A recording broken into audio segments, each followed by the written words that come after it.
Hello, everyone, and it is after hours somewhere. It certainly is after hours here, right outside the capital of the United States, Mordor, as it is known in many circles, but also Washington, D.C., and the once great state of Virginia, just on this side of the filthy Potomac. Actually, the Potomac is a little cleaner. It used to be filthier, a lot of corpses, a little bit of litter, but it's gotten a little, they've taken care of the litter problem. I don't know so much about the corpse issue, but it's great to see everybody. Already the chat has a bunch of heroes. Raymond is here. Great to see you.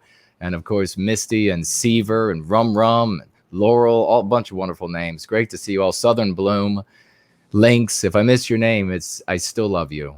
I just didn't see you. Elaine Sabatino. I will tell you this, ladies and gentlemen, none of us are going to be on a video camera today. Mr. George is not going to be on, just for the continuity, that I am not going to be on, because I have decided to, I've reached the point where I can finish the custom computer, the behemoth that I have been working on, and receiving much advice, people much brighter than myself in the field of computing, giving me great advice. And I've finally decided to bring the monstrosity, the behemoth, into the office. And now the office looks like a bomb has gone off, a metaphorical bomb, and things are everywhere and reorganizing, and the camera is not yet connected again.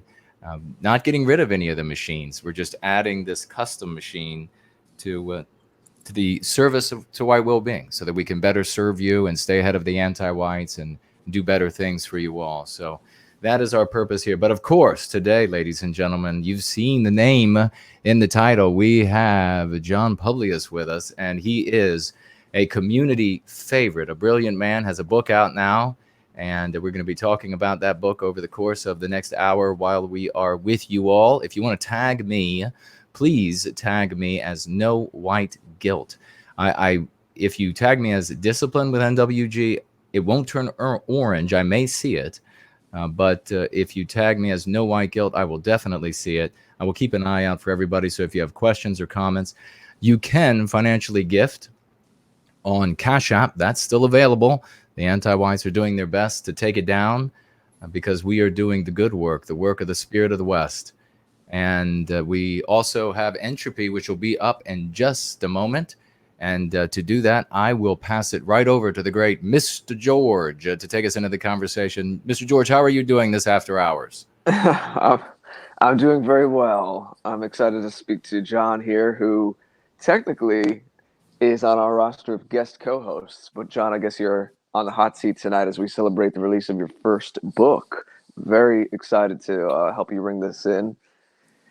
And I know you told us there were a couple of book projects in the works, so this is the first. So we're just gonna hang out. People know after hours, a little less formal, and we'll see if the chat has any questions. And of course, to all the people out there, you know what I say, but more than ever, with the gardening channel going bye-bye, please do share this, be the algorithm, but also do get in the habit of going to the afterparty.tv. We know we're not going to be on these big mainstream tech Silicon Valley platforms forever.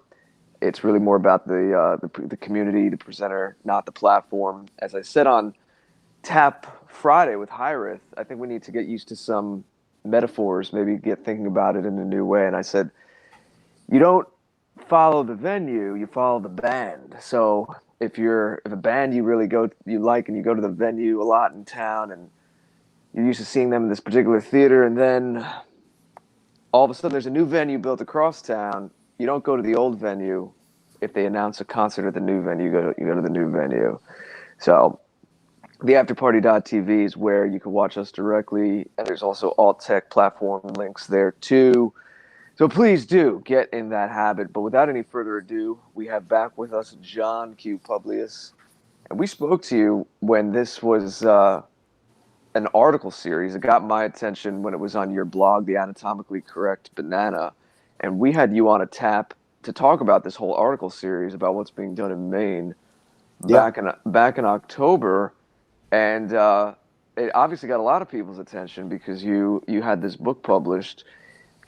How did that come about? And tell us a little about Ostara Publishing. Interesting name, the name of the publisher, and Kevin McDonald writing the forward. You're being a little associated with Occidental Observer, and then we'll talk about the book itself. Yeah, absolutely. Well, first of all, as always, thank you for having me back on. I know last time we spoke, I had actually introduced what was going to be the debut book, Red Giant. We can discuss that a little bit. That's still in the works. We've changed the title to The God That Failed, but that's in the pipeline. This one nice. actually, yeah, it's still. I've been using my COVID. I've been working remotely, so I've had a lot of time to write and generate material, which is awesome, and research. So actually, I was planning on this being the follow-up and synthesizing it, but it came together much quicker than I was anticipating. And I did it really at the behest of Kevin McDonald. As I was submitting the articles to him, he basically told me, look, you should synthesize this into a book. And not only that, if you do that, I'll write the foreword. And it's like, okay, well, who is going to leave Kevin McDonald's suggestion and writing the foreword on the table? Like, no one. He's the guy. So I was super flattered, and I started synthesizing all of the articles, and I expanded them dramatically. So even if people have read there were 17 articles, I believe, in total, there's significantly more material in the book itself. It's about 360 pages, if I remember correctly.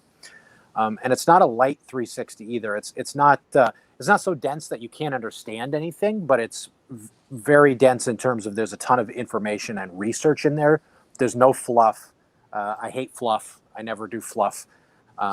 If anything, maybe I could have editorialized a little bit more, but I really wanted to lay out the architecture of this mass migration system that is pumping so many people into the United States. And Maine crossed my radar simply because it's, I have a personal connection being from New England, but it seems so unusual that, to put it mildly, that several hundred Angolans and Congolese would just sort of show up in Portland, Maine, of all places, in the middle of the summer. So summer 2019, that was kind of the genesis.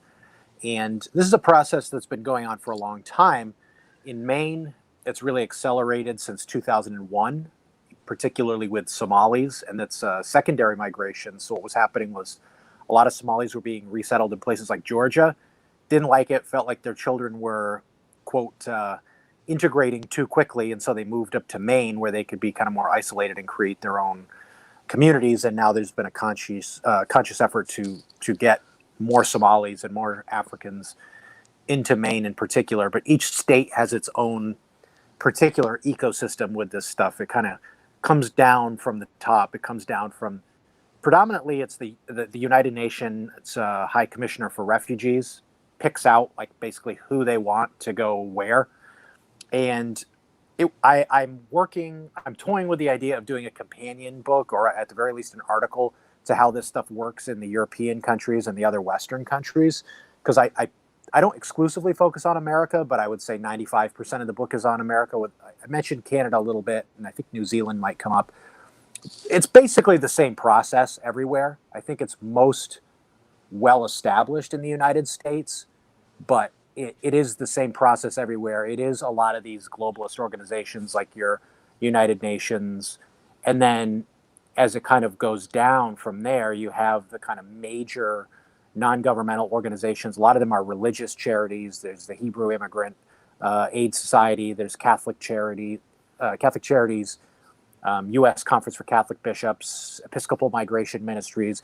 They all have they've got a footprint in different areas throughout the country. And there's 9 major ones they contract with the government, and then they farm them out to several hundred subcontractors throughout the country. And I basically go into this whole process, as well as the other mechanisms that they are using to get people into the country. So there's obviously the legal, illegal immigration, false binary, if you want my honest opinion. It's like it's all demographic warfare. But then on top of that, you have like a number of different investors' visas and worker visas and asylum applicants and refugees, and I mean, on and on it goes. And so I get into a lot of that stuff too, and I really try to map out the whole architecture of what it looks like, who's doing it, and I show in great detail there's collusion it's not, again, another one of these false binaries is public-private. It's the United States government and all the Western governments, for the most part, working hand in hand with the United Nations and these types of organizations, working hand in hand with the NGOs and the George Soros types. He comes up all the time in this book, and working with private companies and financial institutions. So it really is this one huge system, this neoliberal system, which is what The God That Failed, the next book I'm doing, is going to talk about that system and how that system functions. But it's one arm of this system and how it's all deeply interconnected, and they're enmeshed with each other, and they try to just jam as many non-Western people into the West as humanly possible. One of the things that you said that had my ears perk up was the UN's involvement. And you might have someone who doesn't know as much about the situation say, well, the United States is a sovereign nation. They might ask you, to what degree can the UN make decisions that affects the US without the US's consent? And then the follow-up question to that is, are there countervailing forces that are pushing against this? Or is it pretty much anyone in any position of power, as you said, whether public or private, is down with the program, so it's not really meeting any real friction at any level? It's meeting very little friction at the top, unfortunately. I know that will dishearten people, but actually, to me, it's heartening, because we don't need to start like picking and choosing. I would say that probably 99% of the ruling class is just irredeemably corrupt. They're pretty much all in on this. You might have the odd sort of libertarian type who is like, well, as long as they come legally, and it can still drive down the wages, but they're pretty much all in cahoots. There are some, particularly in Central and Eastern Europe countries, that are really pushing back against this. So the European Union insists that it wants its member states to adhere to the United Nations refugee policy recommendations. Czech Republic basically told them to go sit on it and pulled out of it in 2017. So they don't have to stay in it. The EU's been pitching a fit ever since and threatening them with economic sanctions and all this other stuff. Romania, part of the EU, has been really dragging its feet on taking people. They've taken like 100 people in the last 10 years.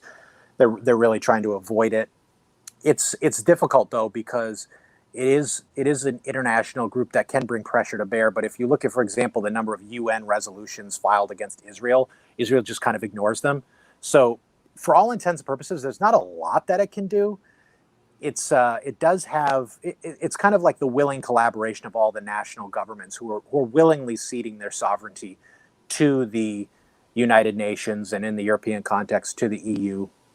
And the United States could pull out. I mean, they get so much of their funding from the United States. These organizations would collapse if the U.S. stopped bankrolling them. And we saw the same thing like with the World Health Organization from the COVID stuff. Like, the U.S. is basically just getting milked dry by these globalist organizations that in turn then lecture at the U.S. of, oh, you need to open your borders more, you need to take these refugees. And another thing I discuss in the book is like how many of these people are actually refugees. It's an absurdly small percentage even meet the UN's own definition of refugee. I mean, we're talking between 1 to maybe 2.5%, maybe 3 at the most. So the vast majority are just either opportunistic or economic migrants who are just being shoveled in here to serve both an ideological function and an economic function. Yeah, and the current head of the UN, Guterres, his former position in the UN before he was promoted to the head he was the head of the immigration, the High Council, whatever it's called. So that just kind of shows where the priorities are. But he's risen through the ranks, and he was that guy doing immigration, and now Guterres is the head of the whole damn thing. And we will talk a little more about the mechanics, but just to give another highlight from your opening statement, very, very interesting how some of these communities were in Georgia, and they were upset that their kids were integrating too fast. So I thought we were all supposed to just all sing Kumbaya and mix together. So it's okay when they want to be isolated. If you don't have more to say on that, we could go on, but I'm just curious if you have any information on how they raised a fuss and how they protested and what they said and how that was framed. Like, oh, no, this place you sent us to in the U.S., our kids are losing our ways, so we want to go somewhere remote so that we can just start an enclave unmolested. Yeah. Funny how that works out. Exactly. It was primarily self-driven in the early 2000s, but once there was a pretty firm network. Now the Somali people are pretty, in my kind of very brief classic liberal phase, which I'm very ashamed to have gone through, but I did go through it. I've been through all the phases pretty much, from anarchist to the kind of radical centrist. I guess I'm a radical centrist once again, but in a different way. But anyway, I read one of Ayaan Hirsi Ali's books, and she talked about in the Somali culture, basically the way they organize is through kin. And so you basically are expected to know your kin like 20 cousins removed. So if anyone quizzes you, you can try to establish like a kinship connection. And they stay in a very close-knit kinship sort of environment. And so basically what happens is through word of mouth, and they're kind of generally a fairly nomadic people, so they don't mind so much just picking up and moving somewhere else, which is perfect from a neoliberal perspective. They love that. They hate people who want roots. It kind of the word got out through the grapevine, and in 2001, I want to say February 2001, within a year, a good 1,000 or 2,000 had flooded into the small city of Lewiston, which is super economically depressed. Now, the city doesn't make it difficult by providing for these people and basically letting them milk the welfare state dry. I mean, ever since they've been arriving, their unemployment rate has been about 50%, and they're pretty much almost all the violent crime in the area. Maine has the lowest crime rate in the country, and it's pretty much all attributable to these guys and some of the other so-called refugees that have come. And once that enclave was set up, though, it became kind of institutionalized, and the NGOs and the other infrastructure pretty much seized on that and started reinforcing it with more people, to the point where there's about 6,000 in that one small city alone, in Maine, of all places. Although, if you look at Minneapolis, St. Paul, it's probably at least 10 times that, in a place that's basically as, well, not as homogeneous, but fairly close, or was anyway.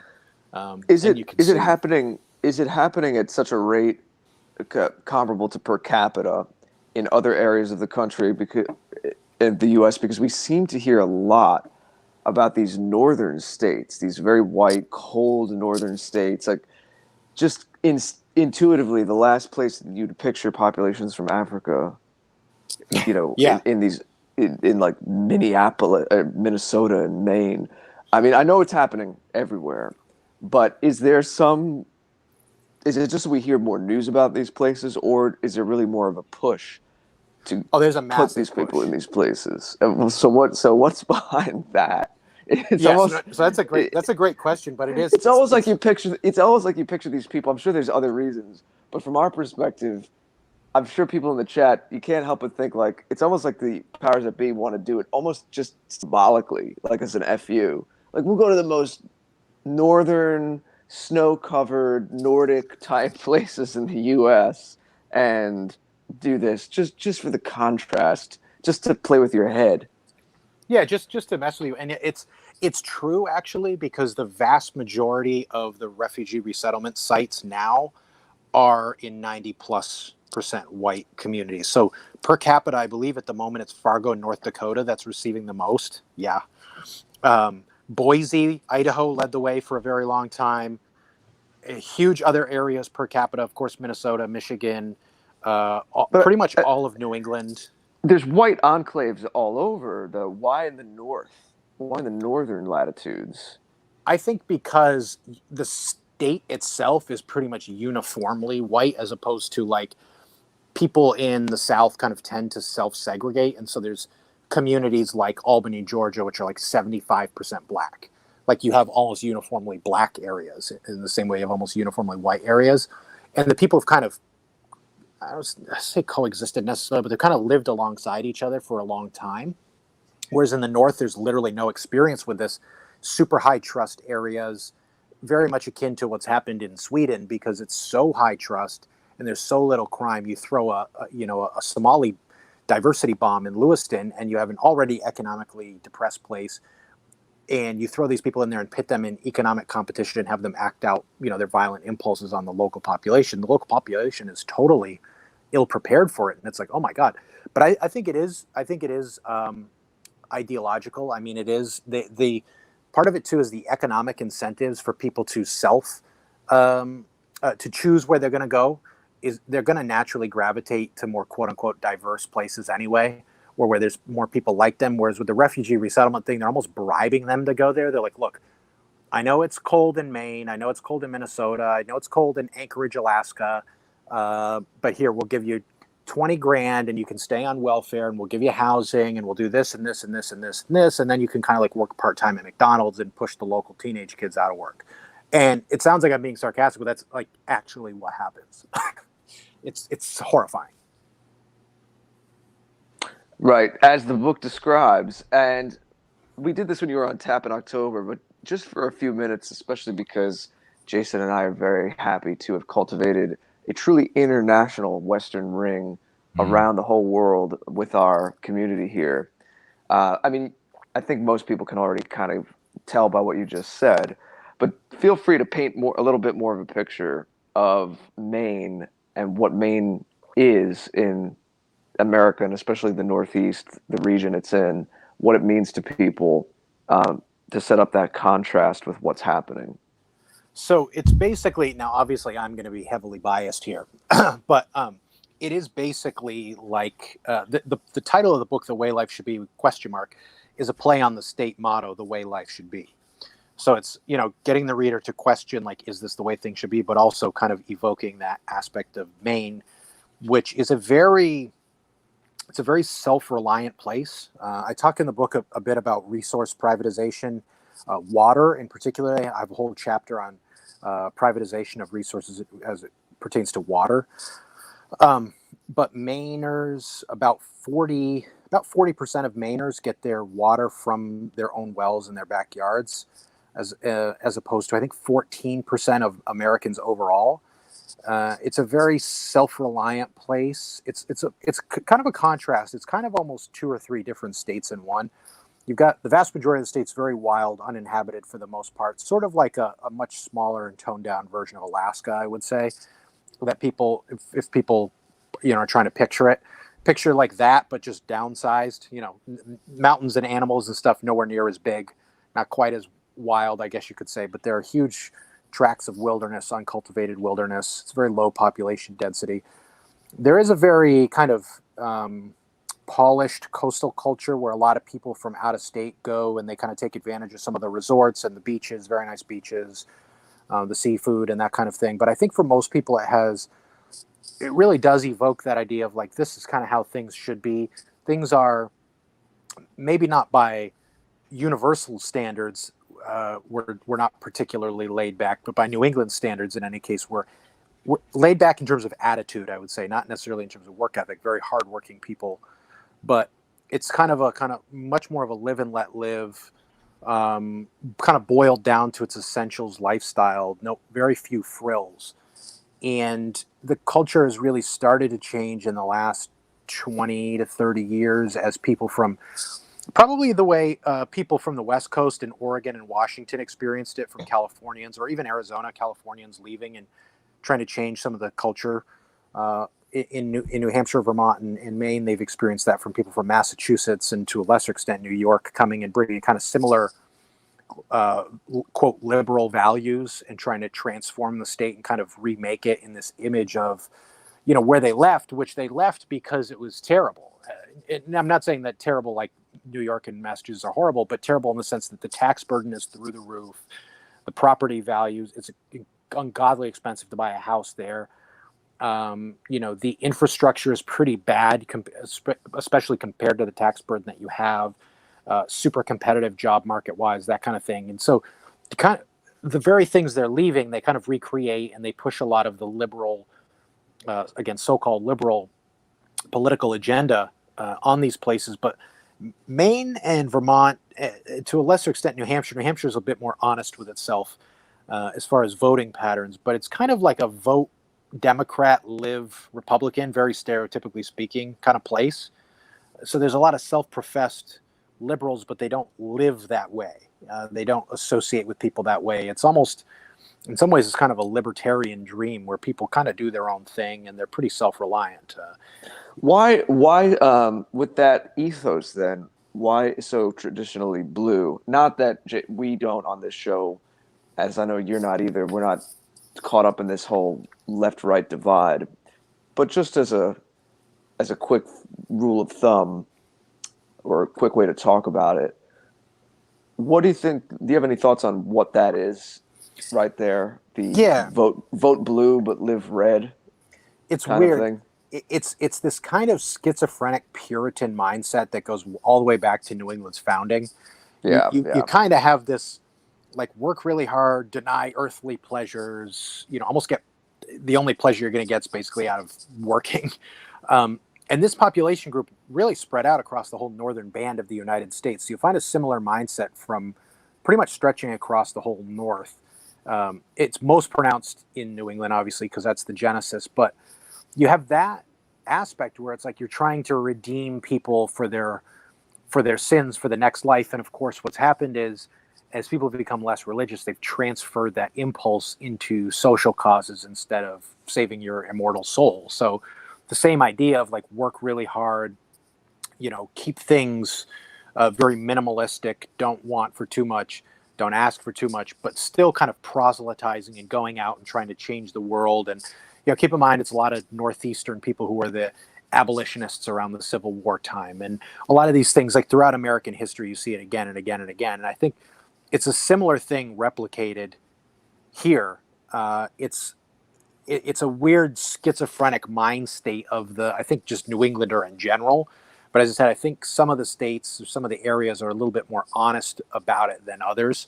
And some just have a higher concentration of people who are more either blue collar or like agrarian versus people who are more in the sort of commercial aspect. But the thing is, and I'll reference Kevin McDonald here, he talks about this in his latest book, what's it called? Something to do with the individual. He's going to kill me because I can't remember the title, but it's something with Western individualism. Something to do with Western, and like the thing about the Puritans too. The Puritans were really preoccupied on things like contractual obligation, commerce, things of that sort. So they really kind of, in a lot of ways, laid this groundwork for civic nationalism.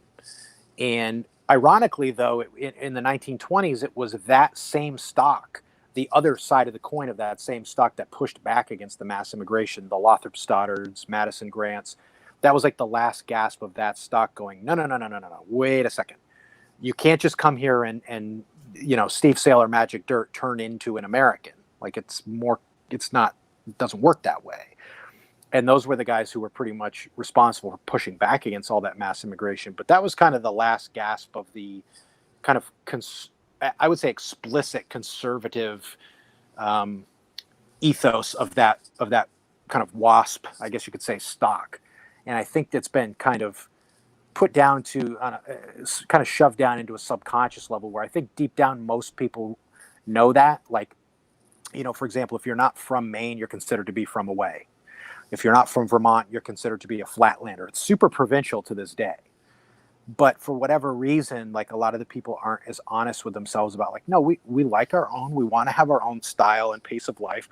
We don't want it changed. It's kind of like this, we don't want to step on anybody's toes, and we want everyone to be happy and healthy.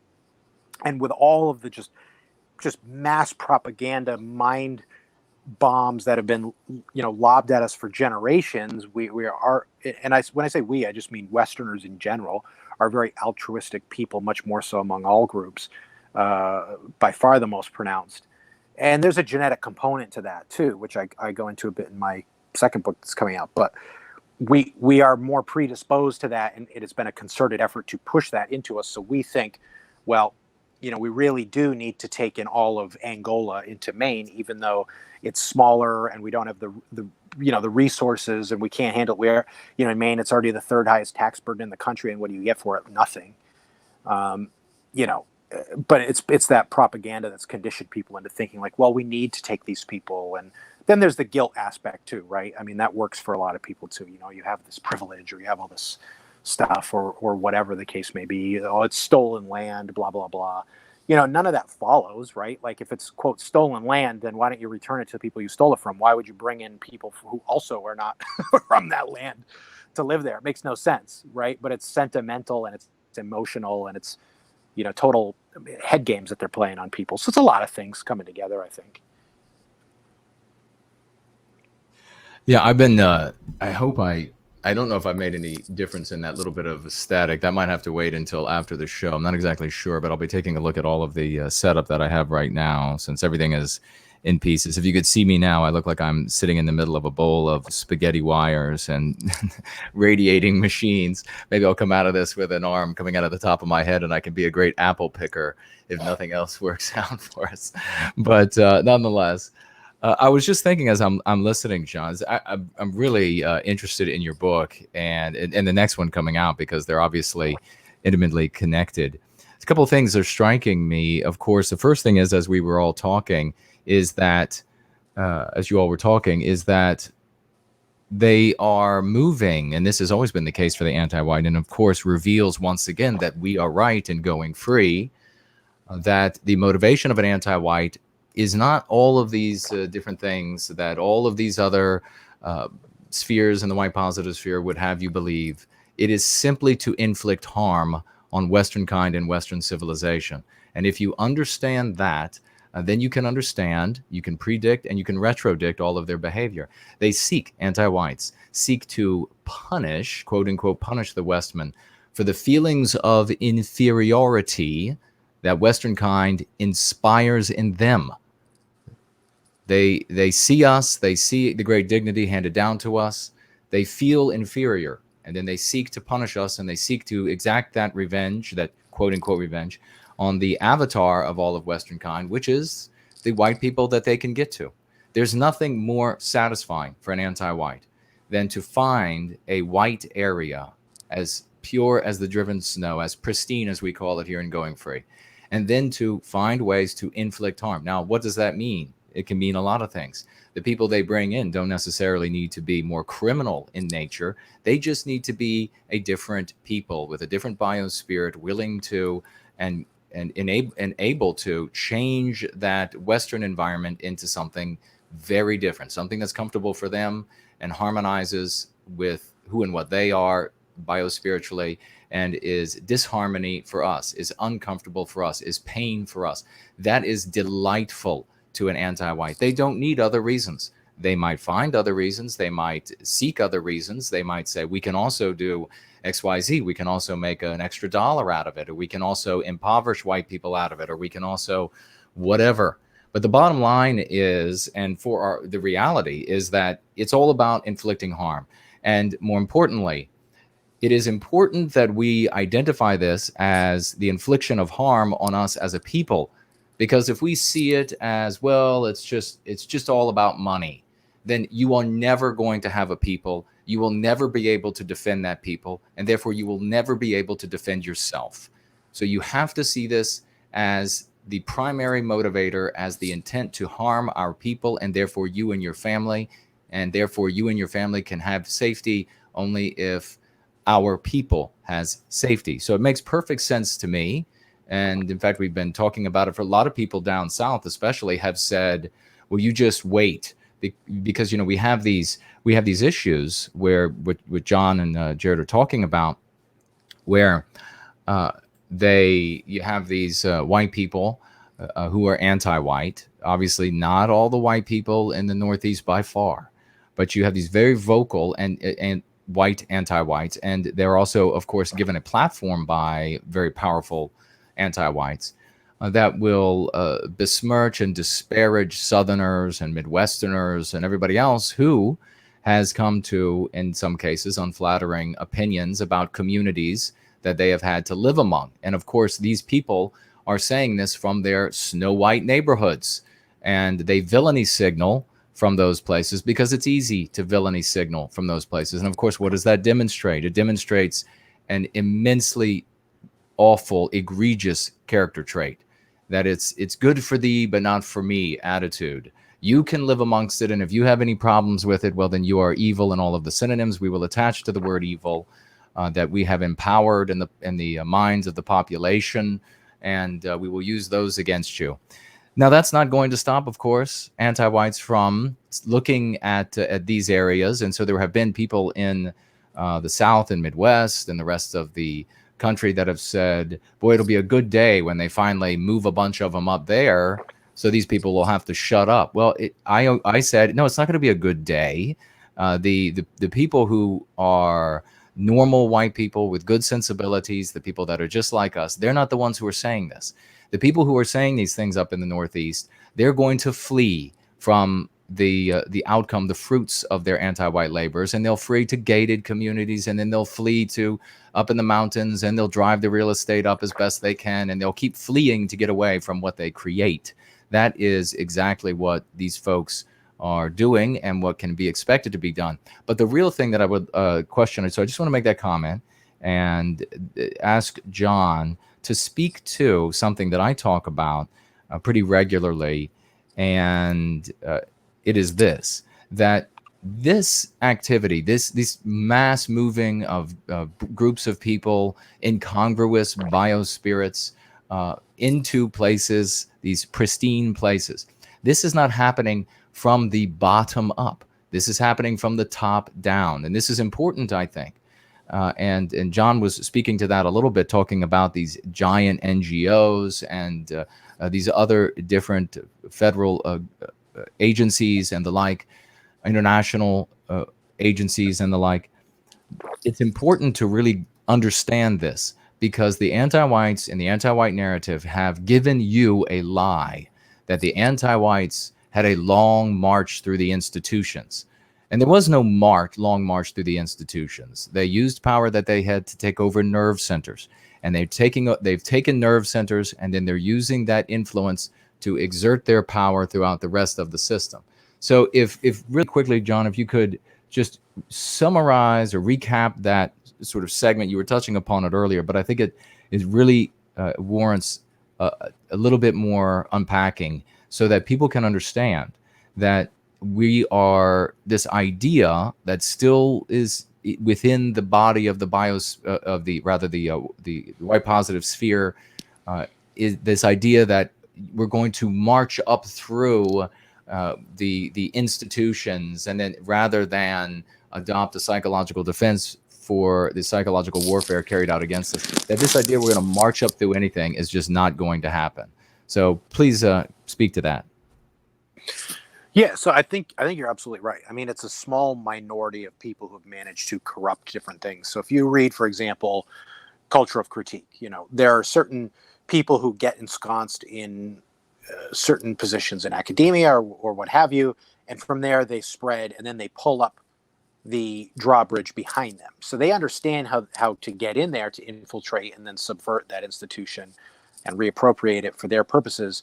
They're not going to let you do that. So you're going to have to build a parallel structure to withstand, because first of all, what they're trying to build is not sustainable. So it is going to fall. All right. So it's at odds with nature.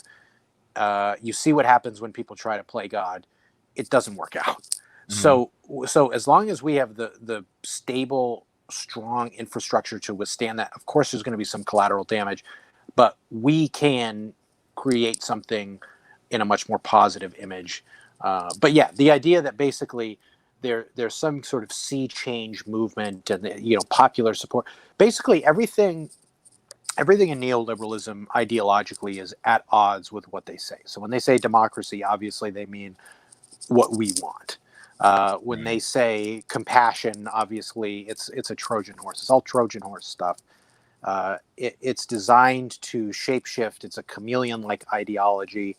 And if you think of, equality, for example, so-called equality greases the skids for the economic stuff. So then if you see everyone as equal, then everyone is sort of a widget to be replaced in the economy. You have all these different ideas. So you have a very small percentage of people who control the vast majority of the wealth and the influence and all of the machinery of this neoliberal Leviathan, and they dictate downward. So, most people don't believe these things deep down. They've been bullied into sort of adopting the party line. You have a very vocal minority. Go to George Orwell, let's call it the outer party. then you have the inner party of this very small coterie of people who are truly internationalist in origin, or in orientation, I should say, that are trying to basically terraform everything around them so that they can flourish in this kind of open cultural cesspool. You know, they would call it an open society or diversity or what have you. Really, it's everybody at each other's throats, because, you know, you can point to firsthand experience, you can point to scientific, any litany of scientific studies that have been conducted. Robert Putnam comes to mind, a number of other ones that say, look, the more ethnic diversity there is in an area, the greater the likelihood of conflict. And so it does a lot of things. You know, it harms the indigenous white populations of Europe, for example, and it also gets people pitted in competition, so they're not focusing on who's doing what. They're focused on their neighbor who's like keeping chickens inside of city limits when you're not supposed to. And it builds resentment, because then the police go and they ticket you for some minor infraction, but they let somebody else off.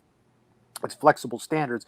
It's basically what Sam Francis called anarcho-tyranny. Like, they're enforcing the laws against the people that obey them, more or less. And then they let other people kind of do whatever they want.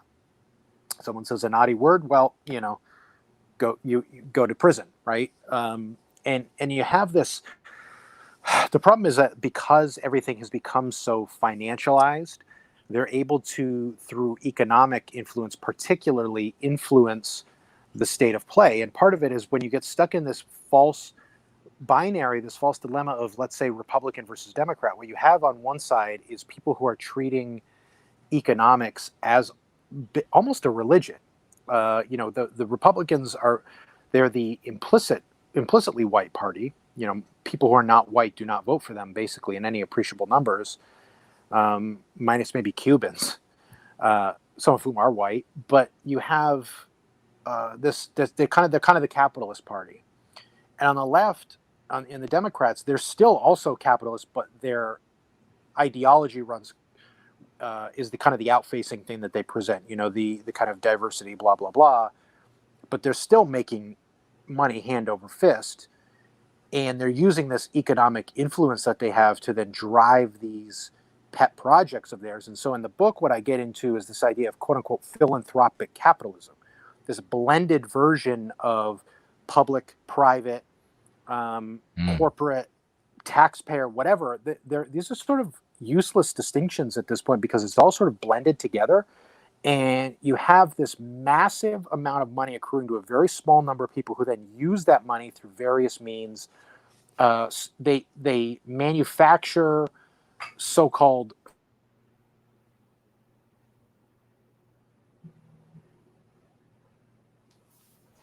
money, and they treat it almost as an investment. And then they also have the ideological function where they take people and they're shifting people and they're moving people around like they're, you know, units to be moved around like blocks of wood or something. And so all this stuff kind of plays together. And I do get into that.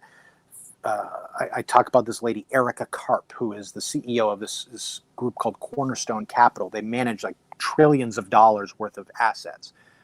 They are part of the UN's, I think they're called like responsible investment, something or other. I can't remember exactly what it is off the top of my head, but basically this consortium manages about 1/3 of the entire planet's wealth.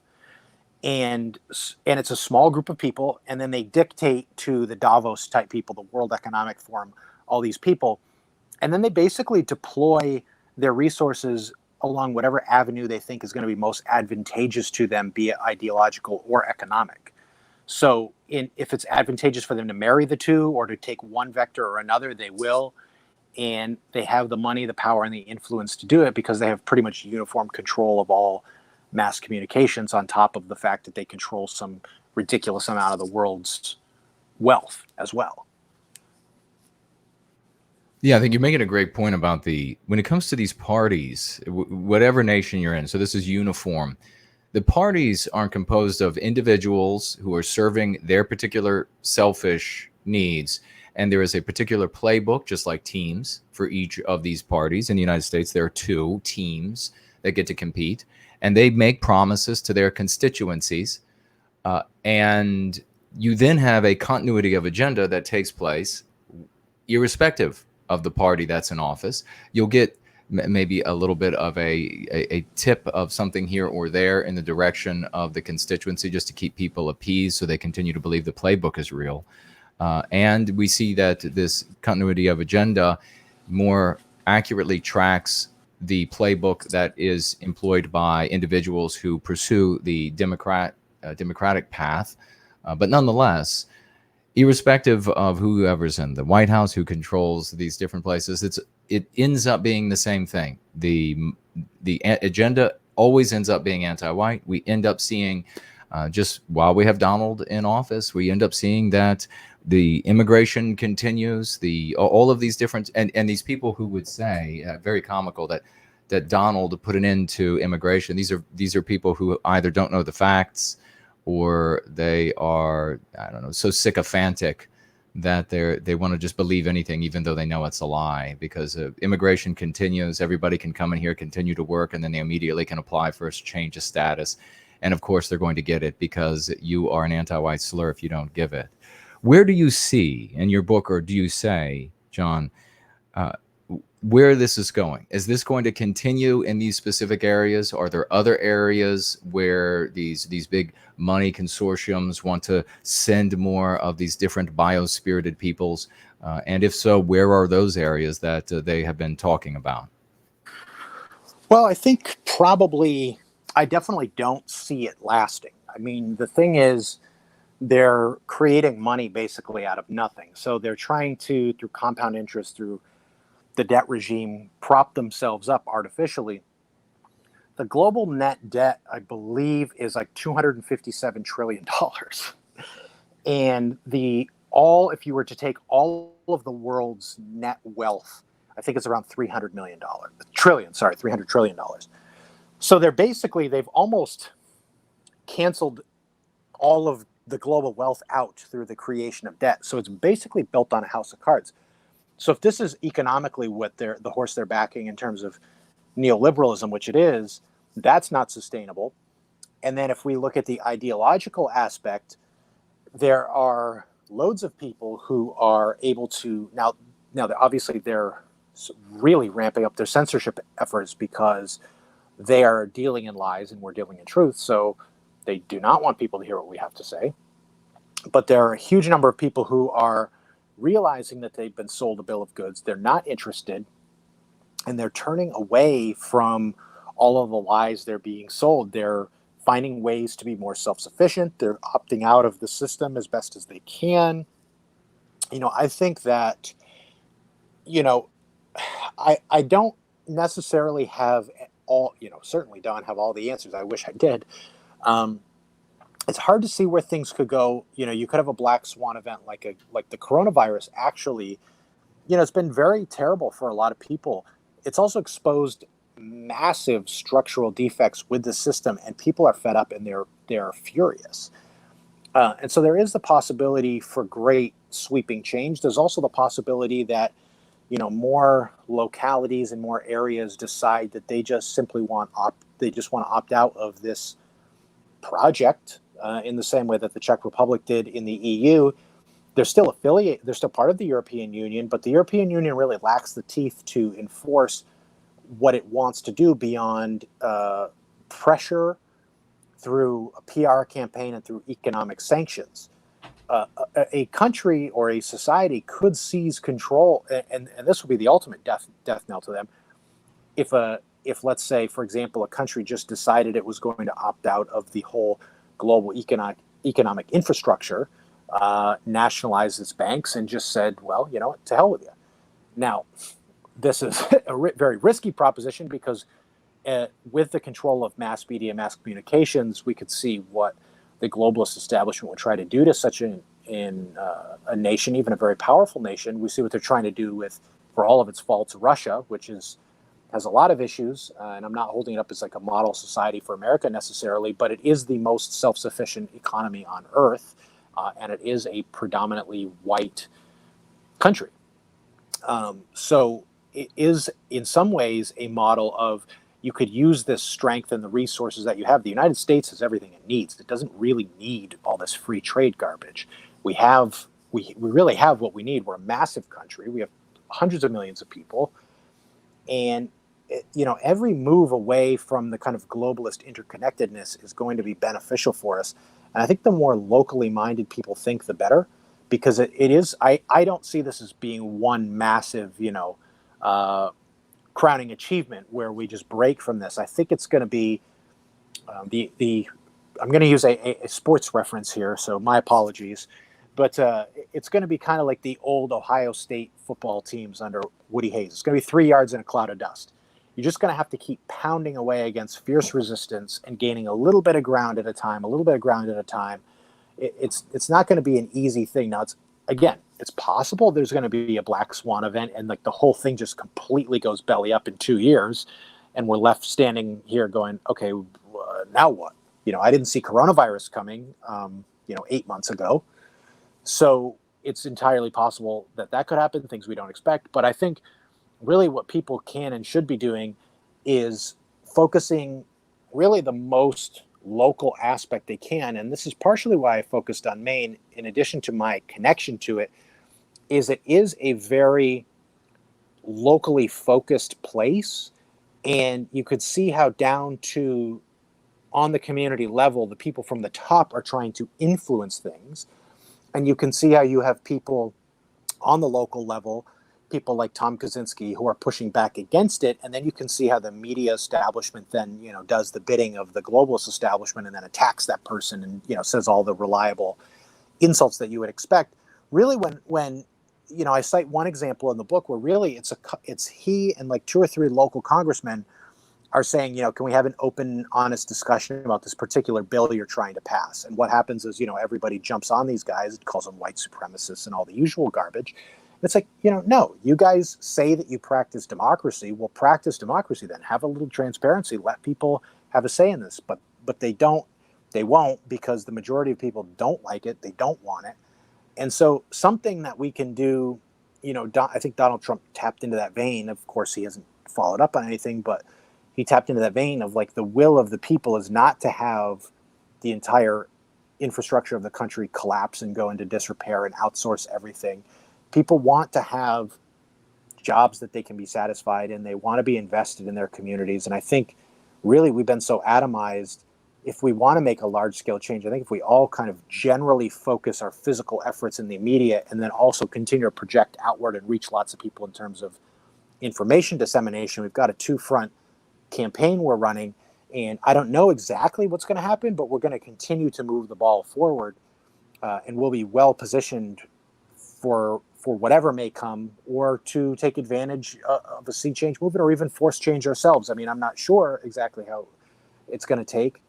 In the United States, it may be that we balkanize and we have like 4 or 5 different regional nations that decide, we're going to kind of do things our own particular way. We're opting out of this kind of Washington, San Francisco, LA, New York axis. Those are, apologies to the good people that live there, but those are really the kind of bloated ticks of the establishment that are sucking the life out of everywhere else. You get rid of, you basically sort of wall those places off in terms of the power brokers there, not the actual people, but the power brokers. They're basically ripping all of us off to support what's unsustainable. So your Silicon Valley, your Beltway type people, even the average people around there are looking at these folks going like, my God, they try to live like kings, but what are they leaving us? And so I think that there's a lot of like ways we can approach it. And then there's a lot of people out there who are doing different things and approaching it from different angles, which I think are really important. But I don't know exactly, like I said, I don't know exactly how it's going to play out, but I definitely think that we're generating a lot of really positive forward momentum, and a lot of ideas and possibilities are out there now that weren't even out there 4 years ago with the whole Donald Trump thing. I really do.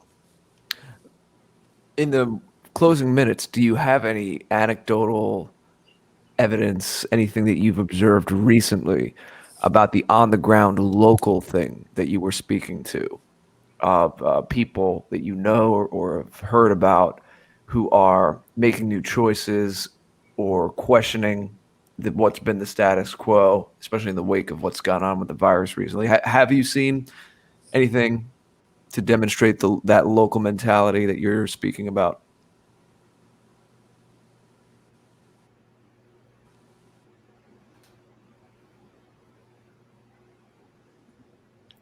Are you there, John?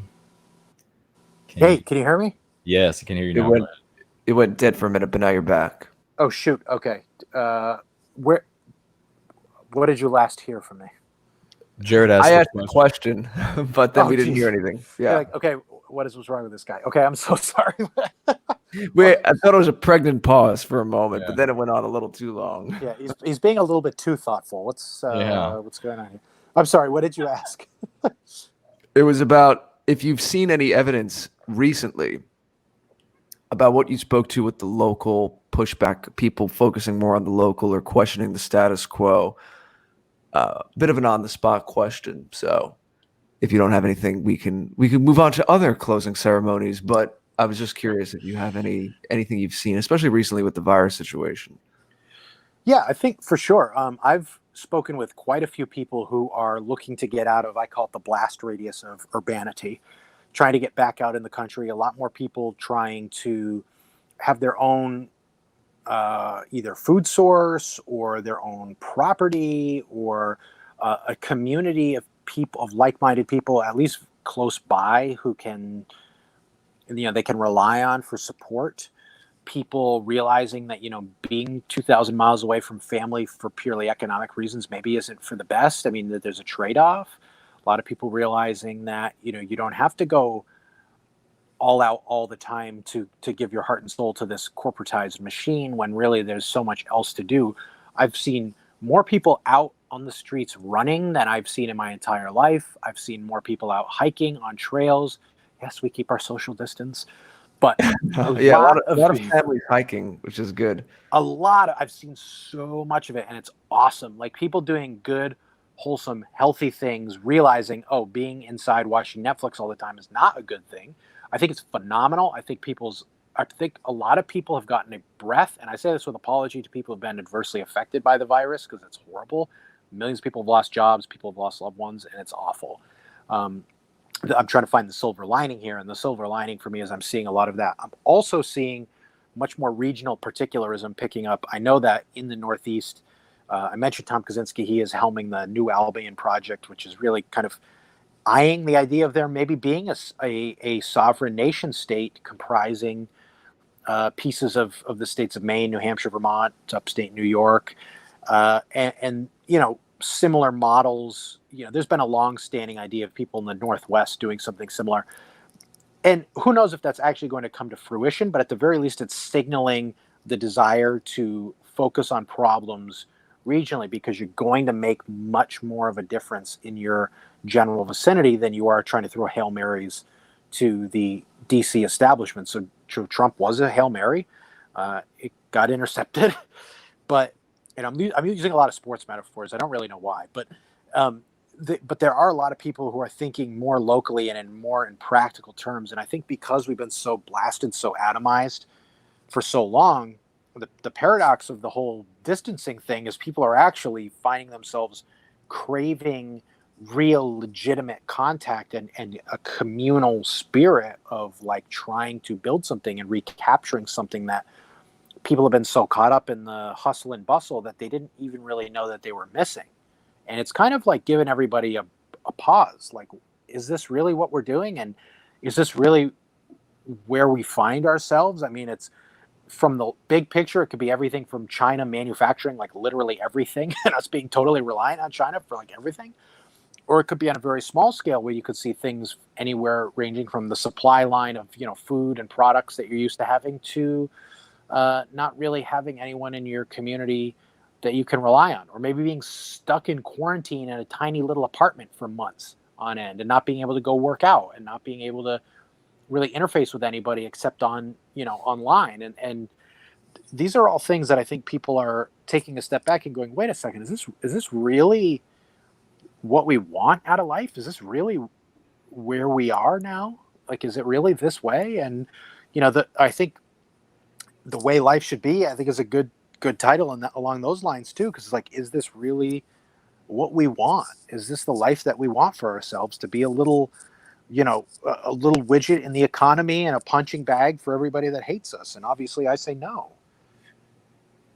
That is indeed the silver lining of the current situation. Yeah, we've spoken about that as well. And hopefully with respect to all the people who are suffering, like we've said, that there will be a realignment, maybe things that couldn't have been foreseen. It, for all the talk about this being manufactured, we think it's a little more complex than that. And essentially, like anything, different centers of power are going to scramble to try to use it to their advantage, of course. So we'll see evidence of that, of course, at this point, this far along, and it's been going on for months now. But it's a chaotic event, and there are byproducts that they could not have anticipated or wouldn't have wanted, which is exactly what you just spoke to. Why don't you tell us a little bit about the next book? Just give us a brief pitch. I know we've spoken a little about that. You announced it on the Tap to Your anniversary, actually, a couple months ago when you were one of our many guests back in February when we were celebrating, and you gave us that bit of good news on that broadcast. But since we're talking about you and your books, why don't we give us a little teaser, then tell us where you can find the book, and then Jason, see if we have anything to wrap up with, and we will say goodnight to everybody in a few minutes. Sure. Well, so I kind of envisioned it. I like to do things. I have a background in music and a love for music, so I think of things in terms of like track sequencing almost.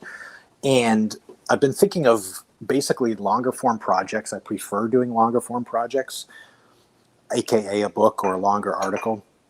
And I noticed that because the system is so complex, but because things are interconnected, you kind of have to explain to people how the things interrelate, but you also need to pull out different strands and say, like, here's one aspect of it to understand. So with The God That Failed, which will be the second book, Neoliberalism, or just liberalism and the destruction of the West, I go into the ideological and the economic aspects of the system itself of neoliberalism, and how it functions, what its aims are, what the ramifications are. I wanted to have a series of books, perhaps 4 or 5, ultimately, that each tackle some significant aspect of the system. So you'll have, The God That Failed will be sort of the overall view of things in totality.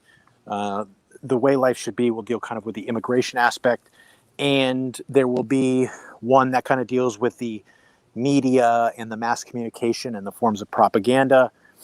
And, who knows where it will go from there. I definitely want to do one getting into the guts of the whole transgender thing and who's behind that and who's been pushing that. But that's been kind of on the back burner lately. The hysteria about it has subsided as COVID has sort of crested. I'm sure it'll come back at some point, and I want to get into that a little bit. But I do like the idea of basically providing information for people and trying to explain things. I think, like I said, I think everyone has a role, and I think some people are really good analytical thinkers. Some people are more philosophical. I guess my role is kind of more educational in the sense like, here is what this thing is, or here's what's being done, or here are the people responsible. Here's the information. And then, kind of in synergy of all of us different figures in this movement, bringing something different to the table and trying to put the whole puzzle together. So, it's like we all kind of have a different niche that we're filling a different role. And I guess I would say that kind of this book and the next one, and, with an eye to the future, that will be kind of the role that I'm filling. Although I don't know that I'm going to pigeonhole myself to that, forever.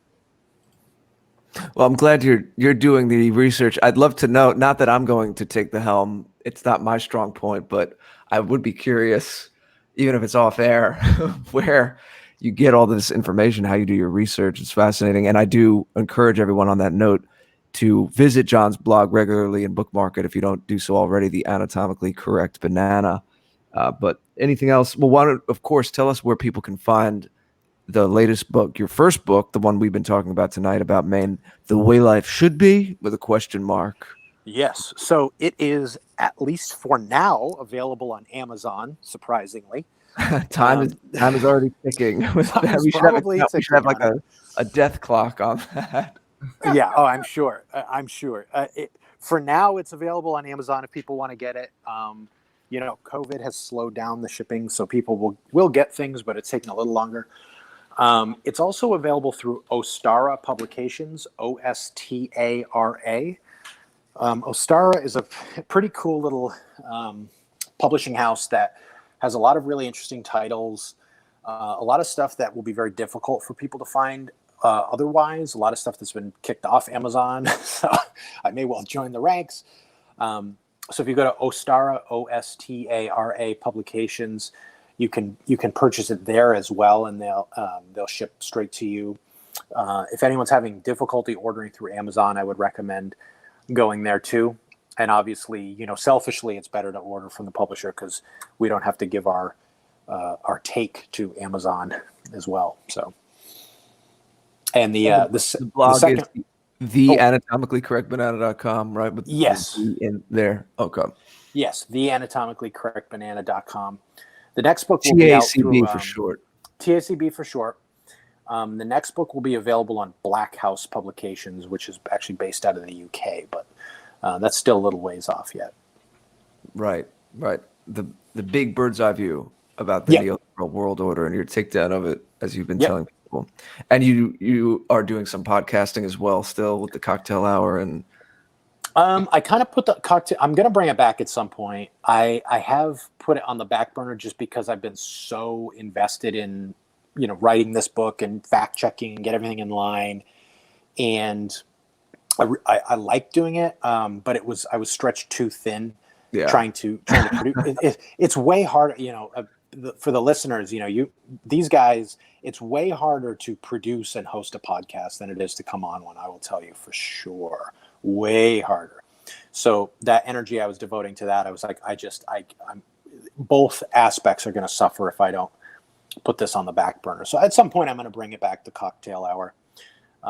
But for now, I've kind of put it on the back burner till I can really get a good grip on, getting out and promoting this book. I really want people to read it. I mean, not just because I wrote it, but there's a reason I spent so much time doing it. It's not like this is some great money-making venture for me, unfortunately. But it's really more like this is a labor of love, and I felt compelled to write this, and I just want this information in people's hands so that they can see how this whole immigration thing functions from the highest levels down to the local level, and hopefully people feel emboldened by it and they can replicate the research in.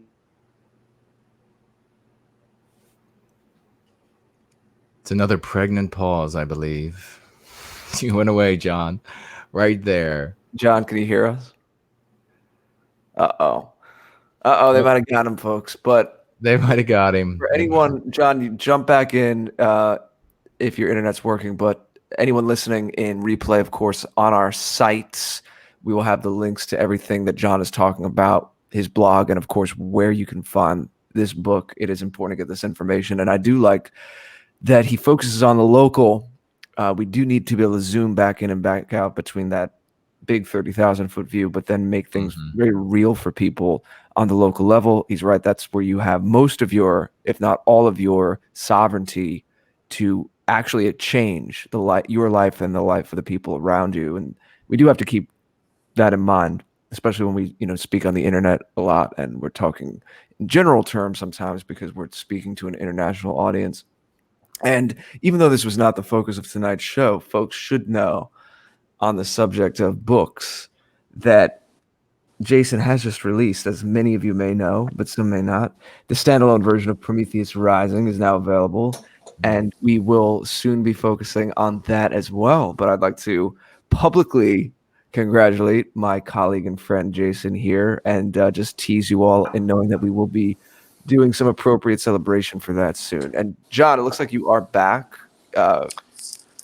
Yes, Lord knows what's going on with this. That's all right. We're glad that you're still here. It figures, I've had no problems with it whatsoever, and then the second I hop on is. Yeah, if you just want to repeat anything that you were saying at the closing, as I mentioned, of course, all of your links and where people can purchase the book will be on the posts on both our respective sites and, of course, our shared site of theafterparty.tv when this episode goes up for posterity. And again, people, please do get in the habit of checking those sites first because much, much, much more stable and tenable in the long term than these social media company platforms, especially the big tech ones out of Silicon Valley. Yeah, big time. Well, the only other thing I would say is really make sure that you get hard copies of stuff, because I've noticed even in the time it took me researching this book, some of the sources that I used were deleted from the internet, were edited to change numbers and figures that I had been relying on. So the process of gathering this stuff is very unstable, and it's good to have hard copy versions of things so that people can always refer back to that and also point to it and say, like, look, no, it's here, it's in print.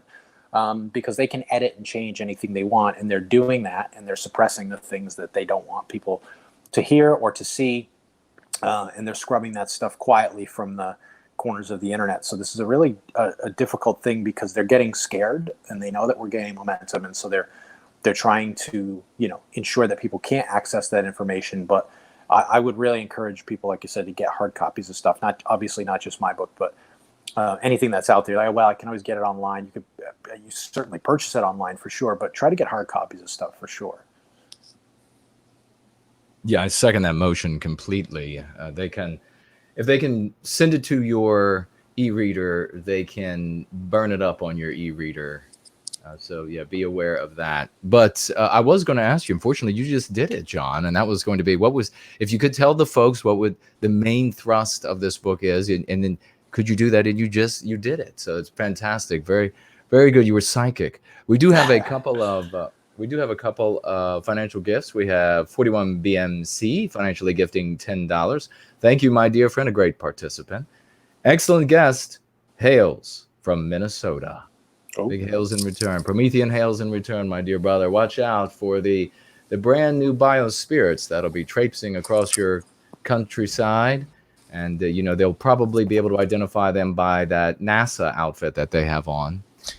We also have, now this is going to be a bit harder for me to read since this monitor now is all the way across the room. So we have a financial gift from Taylor Garza. And let's see, we also have a question. And this is, we're gonna toss these both out, and then we're going to wrap it up tonight, ladies and gentlemen. But it's been magnificent having you all here for After Hours and having John back. And let's see, let me just lean forward for one quick second. Okay, the question in the question widget from Joseph says, do the normies, we call them vagues, do the vagues of Maine realize what is being done to them? So in other words, in your personal experience, do most people have any idea? Do they notice that the folks walking up and down the street are wearing astronaut costumes? You'll have to find your mute button, my good friend, because this time the internet is working, but your mute button is not. You'll have to find the mute button. My guess is while John looks for the mute button, or he signs out and signs back in, my guess is that the average person is probably aware of the change taking place to various degrees. So you vagues out there are aware, and they're terrified of what? Proving once again that what we say here in Going Free is absolutely true. They're terrified of the victimization by those who are in power, proving the anti-white narrative is false. In the anti-white narrative, it states that the white man is in charge of all things, doing good things for the white man, when in fact it's the opposite. Anti-whites are in charge. But John is back now, John. So in your personal experience, does the average vague out there, the average person in the Northeast, are they aware of what's happening? And I would say, can you hear me okay? Yes, please. Okay. I would say the average person isn't really actively aware of it. I would say that the average person sort of implicitly aware that something's wrong. Unfortunately, I don't think there's been quite the general uproar about it or general awareness about it in the same way that maybe you'd see in, for example, Minnesota or something like that. I think a lot of it's this denialism and the idea of like, well, we owe them, or whatever the case may be, the different things we've kind of already discussed. Yeah, so it's going to be, as long as it's happening somewhere other than their house. We definitely should have a policy. Wouldn't it be nice to have a policy where it says, okay, sure, you want to do that? Well, first it's going to come out of your paycheck, and it's going to be into your guest bedroom, and it's going to be the food coming out of your refrigerator, and we'll see how quickly people's minds change. We have here the final financial gift from Taylor Garza, $3 over here on Entropy. Thank you very much, my dear friend. And the question for you, John, is Tom Kaczynski seems to have reinvented himself as a coronavirus expert. And he's mentioned that he's no longer associated with the dissident right. Can this be confirmed, John? I cannot confirm the latter, but I can confirm the former. He is definitely a coronavirus expert. Okay, as long as he's not a victim, an expert. The work he's doing on corona is unbelievable. I mean, really incredible. To the latter, unfortunately, I can't really speak to that. I don't actually know. Where, for interested people, where can they find his presentations on his research on corona? It's called Coronavirus Central. I'm trying to remember. No, we're losing John again. It looks like audio is coming through, but I'm not hearing it. Visually, it showed audio. Yeah, the channels. The anti-whites, they definitely don't want John speaking to you all today. At least we didn't hear the proverbial door being kicked in and the freeze and then the unnecessary gunfire into the back of the victim. Oh my goodness. Yes, fortunately we didn't hear any of that. Quite a dramatic picture there. Yes. We're just trying to do a nice radio / live stream show for all of you guys. Yeah, we're just spreading some love. That's all we're doing. And who knows, maybe it's what is her Jawiski? What's that woman's name? Maybe she's involved somehow. Oh, yeah, not even worth knowing. Wojcicki. Our good friend in San Francisco. Yes. Walrus Wojcicki. I have to see her next time I'm out there. Parachuting in to shut down the live stream. Well, if we'll give John another moment. And you notice it's when a certain illness named after a Mexican beer was started to be mentioned. Very interesting. Yes, I'd heard whiffs of the fact that Tom was doing work on it, but I just sent you the link. I just found it. Okay, right, here we go. John's back. I don't know if you were talking that whole time, but we couldn't hear you for the last couple of minutes. Oh, jeez. Of course. Yeah, of course. Like I said, it figures it's been perfect all day. In the chat. And so it sounds like Tom's doing a lot. Yeah, wow. So he's turned his whole platform into just investigating the entire virus situation. Okay, we were just laughing that as soon as you started talking about it, it's when you went out again. Right. But maybe the powers that be, they don't want me to share anything. Maybe it's time to wrap it up then. At least we got to hear all about your book and we got to do what we wanted to do tonight. Jason, did we have anything else? I think that's it. And it's been a fantastic conversation. People know we absolutely will have John's links up. Now, remember, everybody, when we have links to our guests, and in this case, it is a guest co-host, we do not show the links in the description below unless it is a YouTube link, because we have received strikes for that. The Wojcicki warriors are always inclined to hammer us with strikes and deletions of channels. So you can find those links, though, at theafterparty.tv and nowhiteguilt.org. So do look for those and look for some more great work from John. Grab his book while you can before the anti-white shut it down. You know, folks, they have lost the debate of fairness. They have lost the debate of legality. They have lost the debate of ethics. They've lost it in morality. They have lost the debate in all ways. And so all that is left to the anti-whites are what we see in them at all times, and that is the desire to silence, because they know that if the people get to hear what we have to say, our brothers and sisters, the vagues out there, that the anti-whites will lose control over their minds. And if they lose control over their minds, they lose control over their actions. Go out and be fecund, spread going free, bring more people in, and we are going to recapture our destiny. We look forward to seeing you all again for another After Hours next Tuesday. Bye-bye.